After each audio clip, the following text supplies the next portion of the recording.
Hello and welcome to this edition of Phillies Talk. It's the Phillies Talk podcast for December.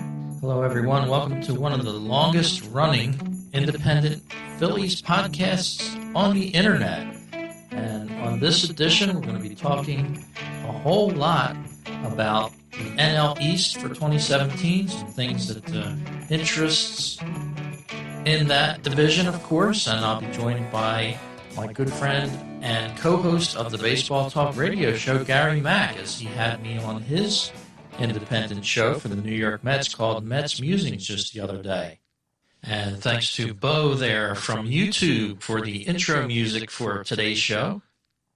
I want to take this time to wish everyone a very happy holiday, Merry Christmas, and a very happy New Year for the start of 2017.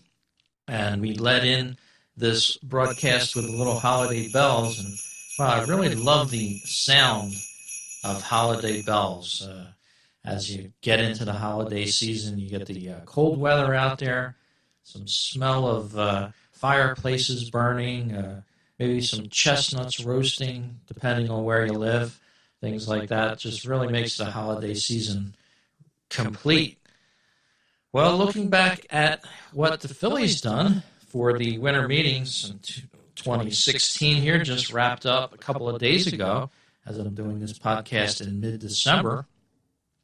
Well, the Phillies didn't do too much for the hot stove. They weren't expected to, and they really didn't. No big surprise there. They're not going to splash out on big acquisitions. You know, they weren't expected to.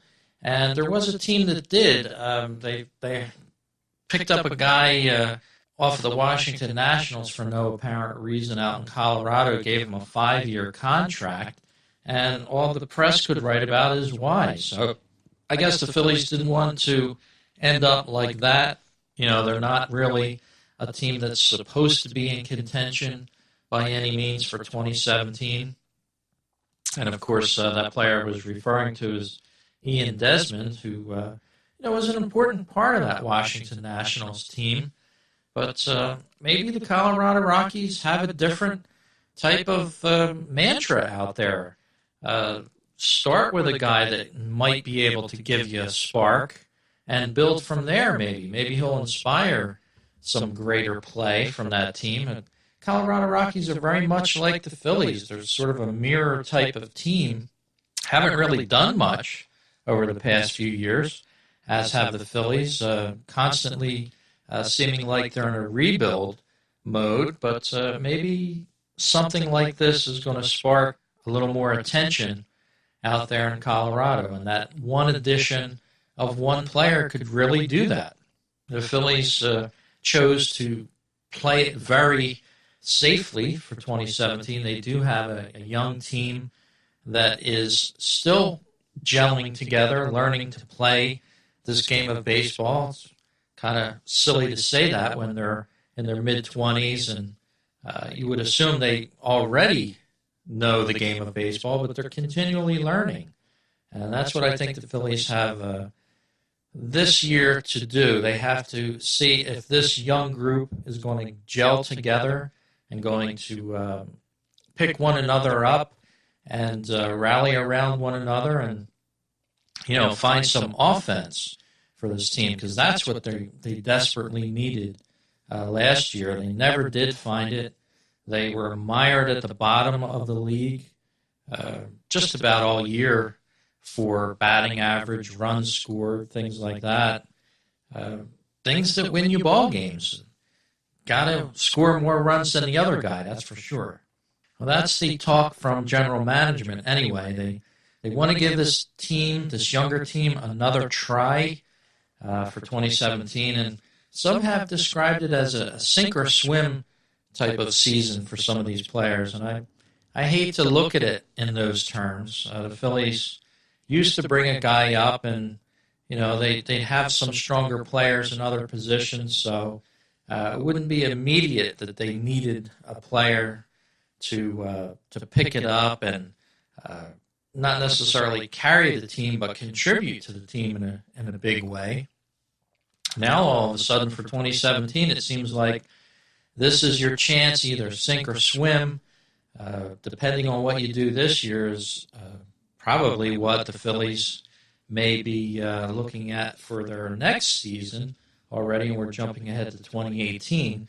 A little unfair to do that, but don't try to put too much pressure on a younger player. I know some of these players have only been on a major league team for 2 years or so full time, and some of the players you have to look at it, with real optimism, and other players we have to look at, they're good players, but they're just not everyday players to carry on a major league team. And that's what I think the Phillies management is going to have to get down and look at. They're going to have to make tough decisions, whether they want to add the seasoned veteran in certain spots. Right now, it makes no sense in a certain respect to stock the team with higher paid players, a team that hasn't really gone anywhere, but like the Rockies did, they're taking a chance. They're getting a little spark, maybe getting some fan interest into this team, and that's another important thing. The last couple of years for Phillies fans have been very, very bad years. I've been reading some of the commentary on line here with certain stories that are released from the Phillies and written about the Phillies. And basically, a lot of the comments are saying that these people can't understand why the Phillies aren't going out and just getting some better hitters. They seems easy enough to do. And, of course, with Howie Kendrick, they'll add a veteran bat to the team out in left field for 2017.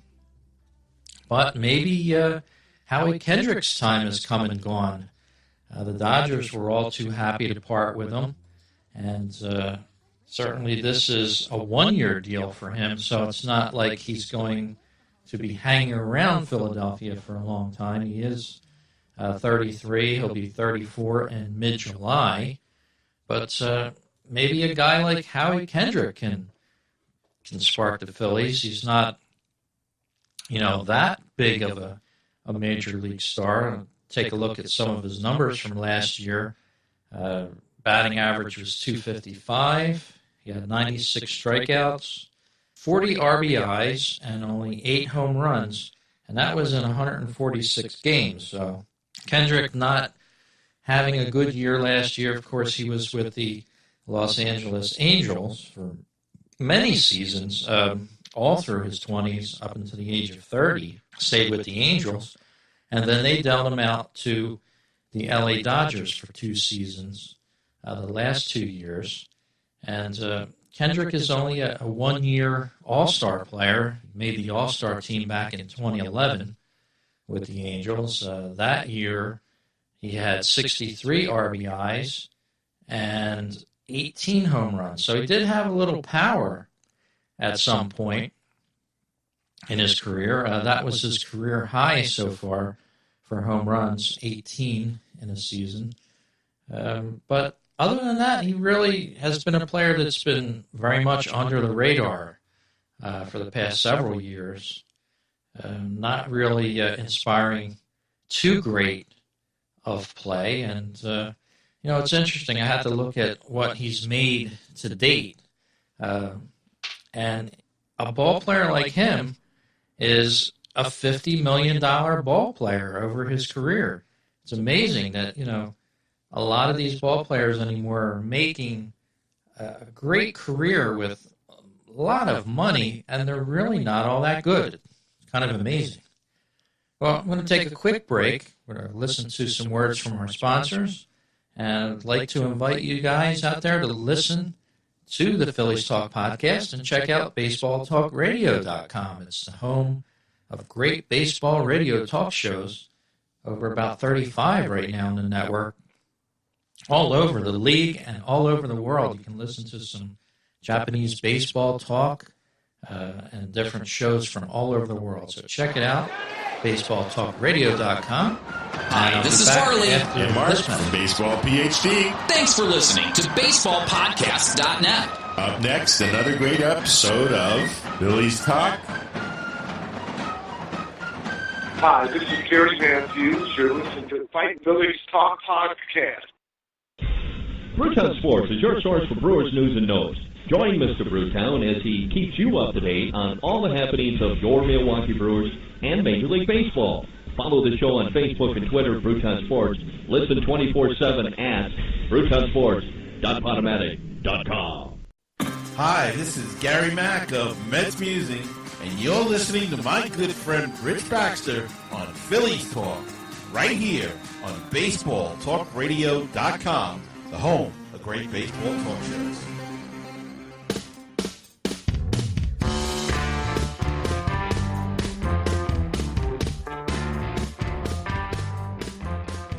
And welcome back to this edition of Phillies Talk Podcast. Well, we went into the break talking a little bit about how the 2017 season may go. And, of course, the wintertime is always a time for optimism with the baseball team as we get started into a new year. We start to think of new things that the team can do, new ways that they'll be doing it. And, of course, it's always a good time for plenty of optimism. So we're going to try to keep this show on an optimistic theme for this show. It's probably our last podcast for 2016. And I just wanted to recap a very sad event that happened in 2016 for me personally, of course, is the passing of my longtime co-host, Jim Mulry, and I wanted to wish his family a very happy holiday season, a Merry Christmas, and a very happy New Year. I know holiday time is a tough time when you lose people that you love in your life, but always try to remember that they're there near you, they're watching over you, they're looking, they're seeing everything, and I just wanted to wish his family a very happy holiday season as well this year. And again, Jimmy, this is for you. The rest of these podcasts going forward for Phillies Talk, all dedicated to your memory. So that being said, we're going to get into some 2017 NL East talk. I was a guest on my good buddy Gary McDonald's show, Mets Musings, the other evening. He was kind enough to have me on the program for his holiday special, in which he really went overboard in picking some nice gifts out there for his fellow Mets fans. So give that a listen over at MetsMusings.com as well. He's got a great show there, talking all about those powerhouse Mets for 2017. They have a lot of scores to settle this year, so it's going to be very interesting nonetheless, regardless what the Phillies do. And, of course, I hope they do better in 2017, get a few more wins under their belts, and who knows, maybe it'll be a surprise year. Every now and again you get something like that happen, and maybe it'll be this year for this team. They'll finally come together and gel together as a team. Well, I hope Santa brings all of those great Phillies things to you this holiday season out there as listeners, and I really appreciate you downloading the podcast, taking the time to listen all year long, and I expect to have some nice guests on board for 2017. I'm trying to line them up now for future shows of Phillies Talk Podcast. So we want to wish you all listeners a great holiday season as well, wherever you are. We hope it's a great time for you indeed. Well, here's a clip that I put together from the great Gary Mack. We're talking 2017 NL East. Hope you enjoyed, everyone, and have a great holiday and a happy new year. I'll see you on the other side of the brand new year. January 2017 will be the next Phillies Talk podcast. I'll talk to you then. And I'm back, and I'm joined this week by a familiar voice on Mets Musings. It's my good pal and co-host of the Baseball Talk radio show, Rich Baxter, the host of Phillies Talk, and the author and editor of Fighting Phillies blog. Rich, welcome back to Mets Musings. Thank you very much, Gary, and happy holidays. Merry Christmas to you and your listeners. And the same to you, Rich. And wanted to have you on to talk a little bit about the NL East and winter meetings just closing up. And Washington made some moves Our teams really sat pretty still during this week. Washington made some moves. Atlanta's been making moves all through the off season, and Miami was pretty quiet this week too. So, what do you think? What does it do to the balance of power in the NL East at all? Well, a lot of the moves, as you said, were outside of the division. Washington, you could argue, made some moves. Your team, the New York Mets, retained Cespedes and has a great power-packed offensive team for 2017. It's still a race between Washington and New York. I think we're going to have a replay of last year to a certain extent. The Nationals are strong. The Mets remain strong. And Miami, Philadelphia, and Atlanta trying to better themselves, but really not going out there and making a big splash, per se. I don't think either of those teams really has a legitimate chance at making a run for the NL East in 2017. So they're probably content to sit back like the Phillies are right now. They finished 24 games off the pace in 2016. 71 and 91. They just ended up just a little bit better than the Atlanta Braves, and we all know how bad they were last year. Well, but the Braves had a good second half. They had one of the best records in baseball, so that's something to hang your hat on a little bit there. But, yeah, I'm a little shocked. I was still shaking my head a little bit over the Nationals deal. They sent 3 of their top prospects to the White Sox for Adam Eaton. A little shocked there. And to me, they didn't do what they really needed to do. Okay, they got the center fielder, even though he played a lot of right field this year. He's going to play center. Trey Turner's going to move to shortstop. That's what they want to do, is natural position. So they got that accomplished, but they still don't have a closer.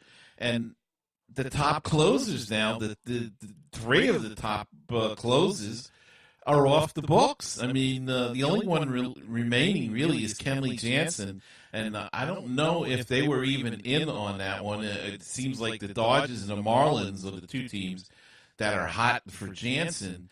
I'm sure the Nationals will try to get in now because they really need to have somebody to close. They lost out on Chapman. They lost out on Melanson. They lost out on Sale. So I don't. It almost seems like it was a panic move by Rizzo, the GM of Washington, to bring somebody in, and he went with Eaton, but he gave up, as I said, 3 of their top prospects. 2 of them actually pitched in the majors last year. So a little head scratching. I'm not sure Washington made themselves better, which for us, as fans of other teams in the division, are quite happy about, especially me. But still, from an objective point of view, I don't think they made themselves any better. Yeah, and a lot of teams are in the mentality of, we're going to do it this year or we're not going to do it. They're not building for years to come, so to speak. They've got a powerhouse team. They've got players in place right now that they think they can win it all. And the Nationals have been bubbling under the last couple of years. They get to a certain point in the season and then they just fall apart. The wheels come off for whatever reason. And maybe the Nationals think that they have to seize the moment, capitalize on what they can for now, and they're not worried too much about prospects that may or may not turn out. I know the Phillies have always been leaning on prospects and guys that are supposed to be stars to come, so to speak. And a lot of that sensibility has gotten them nowhere. So a team like Washington right now is in a driver's seat. They certainly could repeat as NL East champions for next year. I know the Mets are going to challenge them. I'm still scratching my head. I know the Mets had a lot of injuries towards the end of the season and the middle of the season last year, but they did sort of finish a distant second. And I was very surprised at that. I expected a better race going down towards the end between the Nationals and the Mets. And, maybe we'll see that this year in 2017. Yeah, I think so. Hopefully the pitching staff will remain healthy. That was a big part of it last year. The offense wasn't that great other than Cespedes at times. They lost David Wright early. They lost Travis Darno early. Darno came back but never really got it started. Wright never came back. They lost Duda early. He came back at the last week of the season. So, not an excuse, people. Don't send me emails on it. But that's the facts. I mean, they lost Matz. They lost DeGrom. They lost Harvey. I mean, 3 key starters, and they were fortunate, really, that Lugo and Gesellman came in September and late August and really did a fantastic job and really put themselves into a position to make this team this year. And without those guys, they really would have been lost. And, of course, Bartolo Colon, who's now an Atlanta Brave. He's left for Atlanta. But they were a distant second, and they should have been better. But I think eventually the injuries caught up to them. And then they lost the Cabrera for a bit, and then they lost Walker. So it was a combination, and hopefully they can. I would love to see one. I know maybe the NL East and the National League don't want to say it, but I'd like to see a year of this staff together and healthy, and just to see if it lives up to what the promise was. A healthy Harvey for a whole year, a healthy Matz for the whole year. Syndergaard, of course, has to be considered as the ace at this point. A healthy DeGrom, and a healthy Wheeler. We forgot that all about Wheeler. Wheeler missed 2 years now, and he says he's fine now. Just like to see them all healthy, to see what they could do. I think it would be good for the game. It would be fascinating to watch a pitching staff with that much talent if they can come through. Yeah, and as you said, the Mets have 3 sort of legitimate aces, if you will, with Harvey, DeGrom, and Syndergaard. So they really don't have an excuse. They have their offense in place now with Cespedes. Could be looking at a good 2017. I wish I could say the same for the Phillies.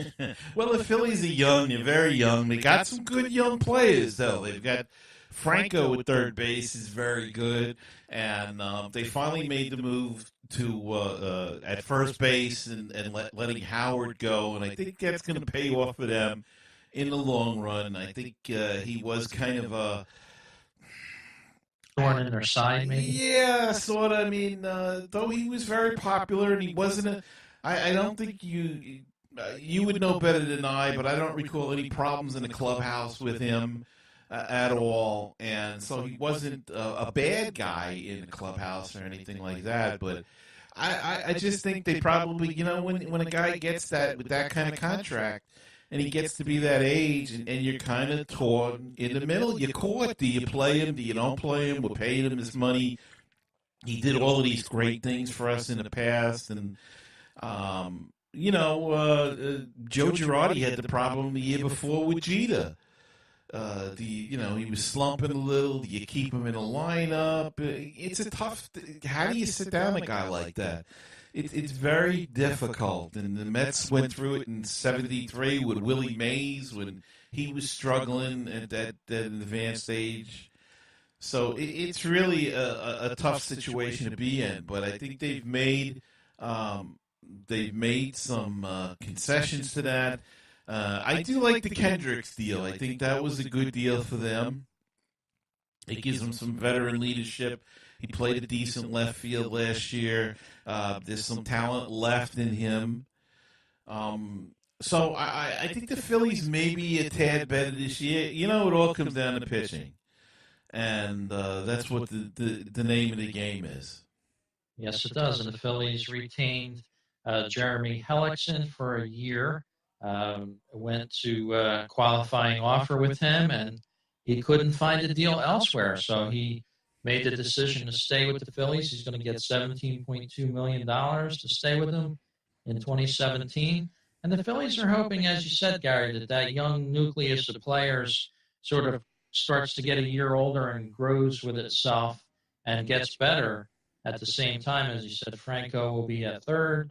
Tommy Joseph, which to the Phillies was a big surprise on how well he did in a short time that he filled in at first base. and platooned with Ryan Howard, who, as you said, was at the end of his Phillies career contract-wise. They could not deal him before they wanted to. I'm sure he would have been out of town a lot sooner if they could have made a deal for him. They could not, so he stayed with the Phillies. There was even talk of outright releasing him in the press anyway. He was doing so poorly that, the papers were speculating should the Phillies just wave goodbye to him towards the end of the season without even seeing him finish it out. But he did stay on the team. Was used sparingly towards the end, and the Phillies even made it a promotion towards the end of the season, the final 3 games, to come on out and honor Ryan Howard, come see him play for the last time.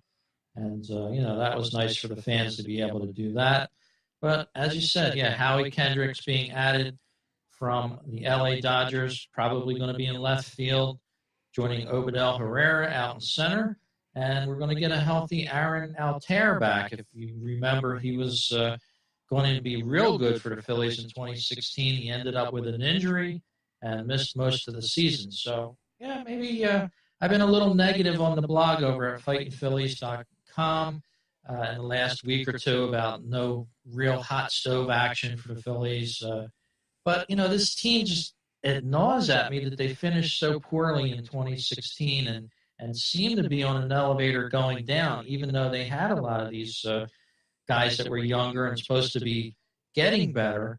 And for some reason, a lot of the wheels came off of this team in 2016, despite the fact that there was a lot of stressing of the fundamentals in baseball and spring training by their manager, Pete McCannon, in 2016. That's all I heard about. This team is going to be fundamentally sound, and it was anything but that. So maybe things will change in 2017.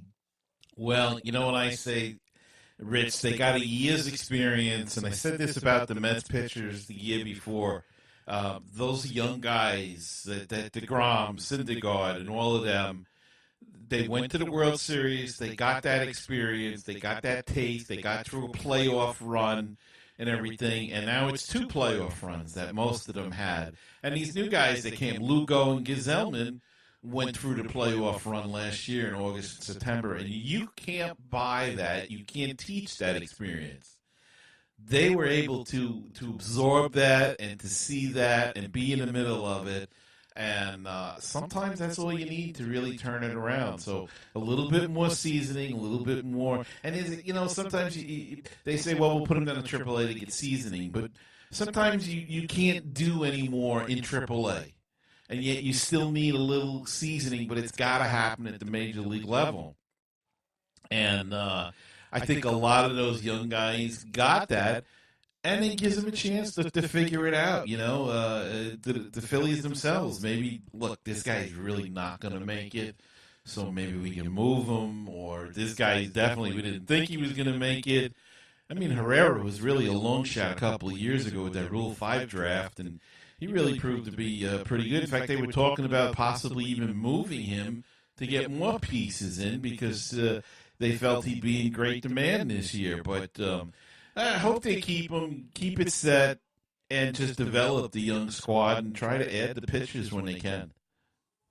Yes, indeed. It'll be interesting for the Phillies in 2017, and looking forward to that rivalry in the NL East with all the clubs again as we start up the new season in just, 115 days to opening day. And it's going to go fast, my friend, and we'll be talking about it every week on the Baseball Talk radio show, as well as Rich will be talking about it on his Phillies Talk podcast that you can find on baseballtalkradio.com.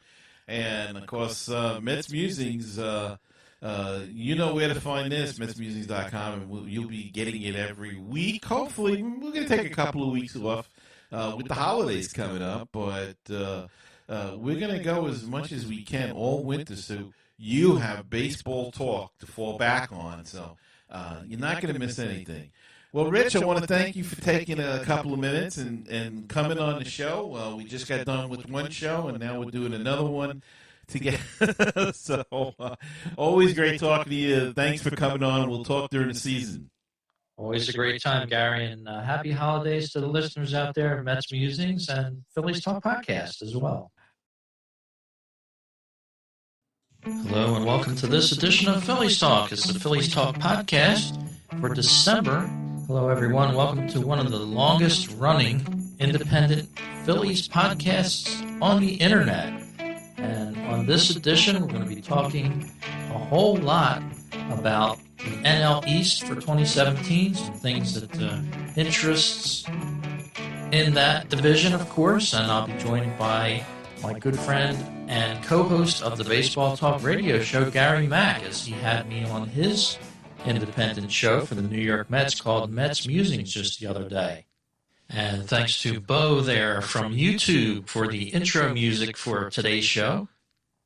I want to take this time to wish everyone a very happy holiday, Merry Christmas, and a very happy New Year for the start of 2017. And we led in this broadcast with a little holiday bells, and wow, I really love the sound of holiday bells.